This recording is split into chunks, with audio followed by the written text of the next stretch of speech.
Yeah, I think I'm ready to call it. The Digimon Vital Bracelet is dead. Long live Digimon, I guess.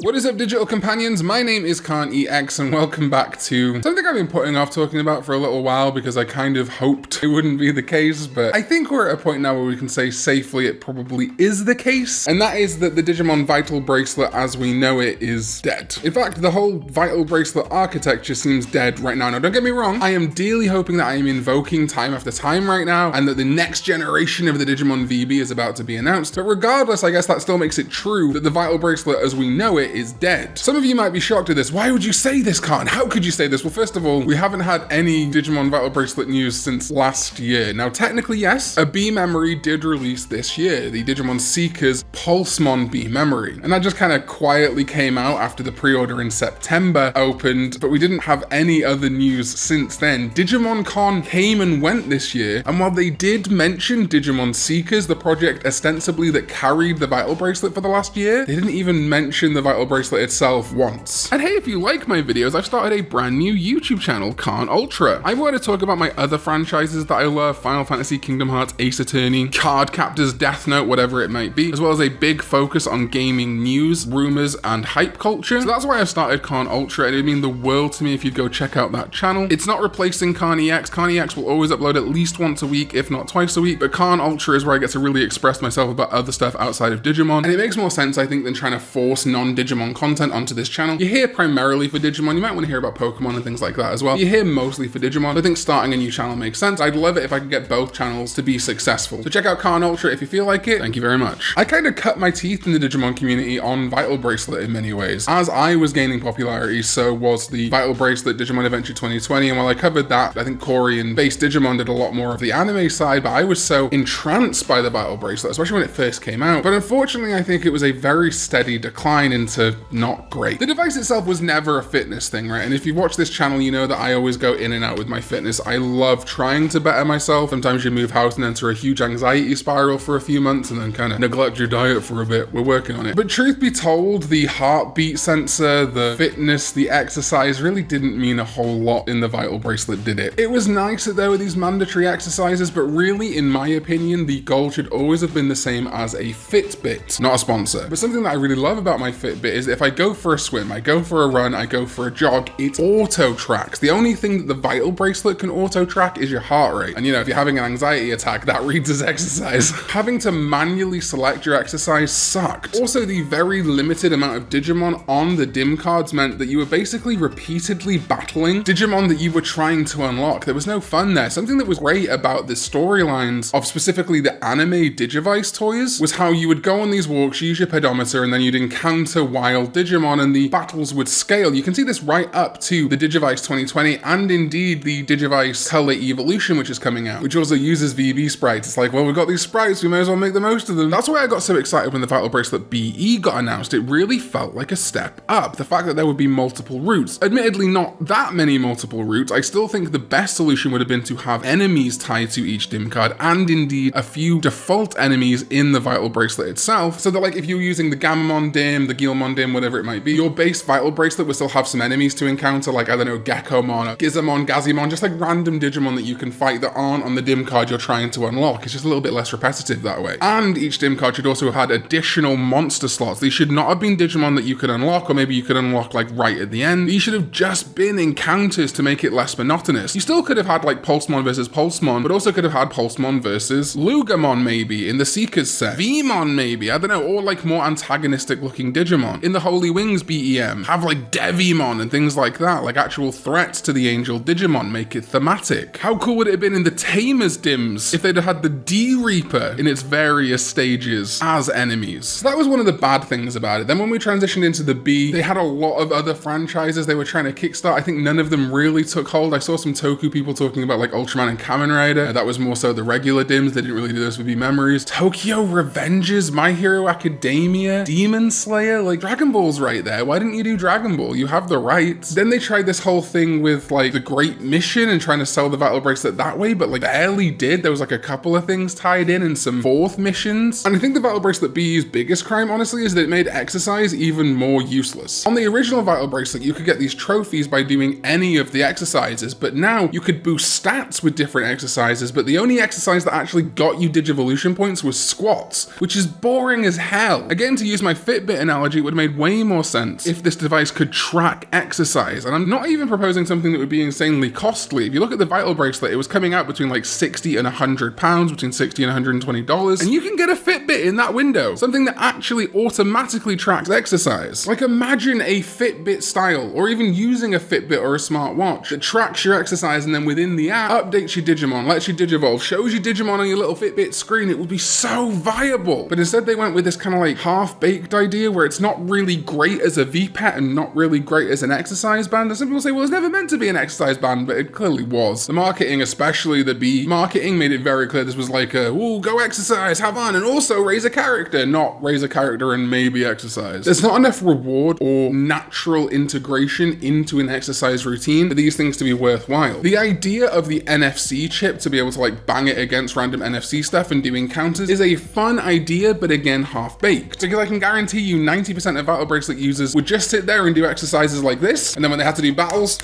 would just do this over and over again on an NFC device. There should have been some way, some little thing, kind of like, remember scanners where you could scan barcodes and different Digimon, or monsters, sorry, not Digimon, would come out, or indeed, I guess you could do that with the Frontier Japanese Digivice too. It should have been the same thing for this. There should have been some way for like a mild difference in NFC tags, whether it's like an NFC reader, an NFC device, like an Amiibo, like a bunch of different things, just a slightly different hex value or whatever it might be, could generate different monsters. But again, the dim cards did not have enough enemy monsters on them. In fact, they had no enemy monsters a lot of the time to create something like that architecture. There was also this like semi-push for like a Digimon Go style thing, a Pokemon Go thing, that was never fully integrated either. There was this big thing of like Digimon players all around the world. And indeed the Kamen Rider and Ultraman Vital Bracelets had this thing called Spot, which is like some sort of GPS thing that I'm not sure ever got fully integrated. That would have been really cool if there was like raids and a more Pokemon Go style thing in the app, but you know, that's where we come to our last thing that probably killed the Vital Bracelet. Initially, there was the Digimon VB Lab app developed by a third party subcontracted by Bandai Namco, and it was great. It had its issues at launch, but by the time it was fully out there, you could transfer your Digimon across, you could see them all, you could have them in capsules, there was good battles. And then when the Vital Bracelet BE came out, Bandai Namco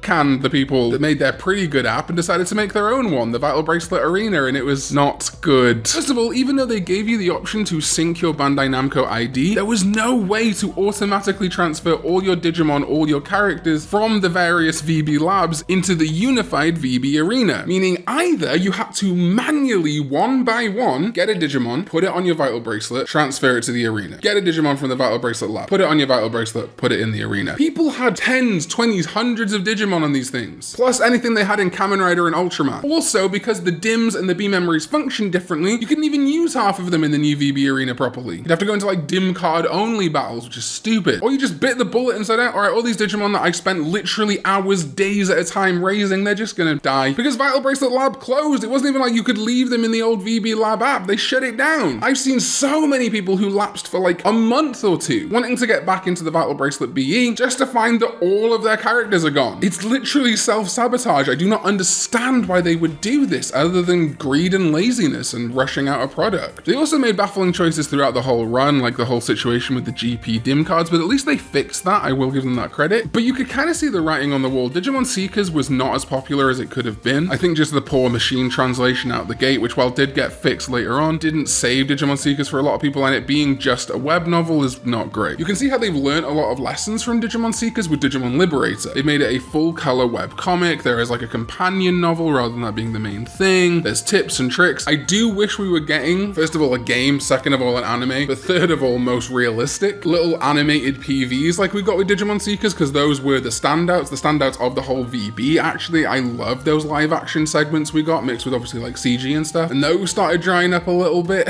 We've also seen in recent days Bandai Namco polling people on what they want to see from Digimon. Do they want to see more stuff in Digimon TCG, which is always a yes, it seems, including a client, a video game, whatever. They're also asking if people want a Digimon Warhammer style thing, which is like reeking of desperation to me. The thing about the Vital Bracelet, it was basically IRL microtransactions, right? You bought the device itself, and then every dim card was a little collectible, but it also unlocked a bunch of new Digimon for you. And I think they're looking at ways to do like a new IRL microtransactions thing when they could just, I don't know, bring New Century Global or make a new mobile game and get microtransactions that way. Anyway, so this like Warhammer idea would be like an IRL collectible that also, you know, works like Warhammer. So you can play the war game, but you got to buy new armies and upgrade your armies and all this stuff, as well as obviously giving the option to like paint your figures and stuff, which obviously arty types would like. But I don't have the faith based on the Vital Bracelet that they would continue support for a Digimon tabletop long enough for it to be worth investing in me. Now, yeah, sure, Digimon TCG has got a pretty good longevity in it so far, like 4 years or so. I don't know if a tabletop Digimon Warhammer thing would take off as well as the TCG has, and as such, I fear that I might invest myself into it and then it just stopped production just like the Vital Bracelet. I've wanted to do a video on how I'd fix the Vital Bracelet for ages now, but I just don't think I'm ever going to make it, so I'm going to fold in some of that here. I talked about it throughout this video, but I think first of all, use an actual Fitbit or make your own Fitbit, either subcontract it from Fitbit, from Google, whoever. Have it actually automatically track exercise. Have it be waterproof so that I can swim with it. Again, my very cheap Fitbit, I think I paid like 50 quid for it, is waterproof and I can swim. I love swimming. You can go running, hiking, biking, go to the gym, whatever it may be, and it can track, or you can add your own exercise. You'd earn points the same way, just without like manually going, I am going to squat now. And instead it would give you a bunch of rewards. You'd be able to know like how many calories you burn and stuff. It would actually be a good fitness device. But on top of that, the heart rate that you raised, the amount of like laps you did of a run, or the amount of laps of a pool you did, would evolve your Digimon. Now you might be thinking, well, a Fitbit, the main detractor is by making it waterproof, you can't have anything to like put a dim card into. Release a standalone device. A little thing, like a little tiny thing like this, right? This is a remote. A little thing like this that's got Bluetooth or NFC or whatever it is that can sync up to the watch and to your phone and has a little slot for dim cards in it, like a little card reader. That standalone device would be your like Vital Bracelet hub. And then you'd get your dim cards, put them in, it would sync to your app, which would then sync to your Vital Bracelet. So you'd have your creature in there, and every time the Bluetooth, not NFC, I don't know why they went with NFC, Bluetooth works way better. The Bluetooth sync, like the Fitbit already does, would go, oh, you did a ton of exercise today. Okay, like BBmon's about to become Pulsemon or whatever. A very simple fix that would still net you the IRL microtransactions that you so desperately want, creating a fun collectible, keeping dim cards and BEMs alive, but also by making a device that's actually good for exercise and actually more rewarding. The app itself could have much more VPET stuff. You could like feed it or send it out for battles, do the cool stuff that we liked about Vital Bracelet Arena, like the battles. Synergy, man. Pokemon is so good at this in comparison. I mean, Pokemon's not even doing it fantastically, but just having like Pokemon Go, Pokemon Home, and console game interactions is keynote. I don't even particularly want or need my Vital Bracelet Digimon to be able to go into the latest Digimon game. It'd be cool, but it's not essential. But just having a really nice hub app with a proper Fitbit and a connecting device for dim cards would solve like 90% of the problems I personally had with the Vital Bracelet. Now, like I say, I'm willing to invoke time after time here. In fact, I'm hoping I invoke time after time here, and we're about to see a Vital Bracelet 3.0 in the near future, but I don't know. I don't know if Bandai wants to anymore. I feel like they deliberately shuttered this for now. And Bandai obviously revisits VPETs all the time. We just got the original VPET and the pendulums in color. We've got the Digivice color evolution. It's looking likely, I think, that we're going to see either one of the X antibody VPETs, or ideally for me, the Digimon Axel in color. That would be fantastic. The Digimon Axel got some love in Seekers, so there's hoping. So, you know, in 5, 10, 15 years, they might revisit the Vital Bracelet and do something crazy with it. Or they're maybe on the cusp of doing something new right now. But to me, I would really struggle to be excited if it wasn't a monumental leap forward using something that is nearly identical to a Fitbit. And I really don't want to doom and gloom, but like I say, the last pre-order for anything Vital Bracelet we got was in September of last year. That's 8 to 9 months ago. And the release of that item was 3 to 4 months ago with, again, nothing at Digimon Con, nothing like, oh, we're going to do something soon. So I'm not feeling great about the future of the Vital Bracelet. But who knows? Maybe I'm totally talking out my ass. Let me know your thoughts on the Vital Bracelet. Do you miss it? Are you still using it? Did it become unusable for you like it did for me? And do you like my idea of like a full-on VPET Digimon toy? I know some people want the exact opposite. They found the exercise elements not that exciting, but to me, that's what the other VPETs are for. The exercise component, as a fatty, was the thing that excited me. I was like, oh my god, Digimon plus exercise, and unfortunately, that side fell through the hardest, in my opinion, is one that people don't talk about as much because they're so focused in on the VPET side of things. Let me know your thoughts, as always, in the comments down below. Thank you to my sovereign ZDK14, as well as everyone else who supports me over here on patreon.com/Karn EX, and on channel memberships here on YouTube. Also, as I said, make sure you go check out my new channel, Karn Ultra, where I'm going to be talking about Final Fantasy, Kingdom Hearts, a bunch of other stuff that isn't Digimon, but I know a lot of you wanted to see from me, and I'll see you next time when we go digital. Bye bye.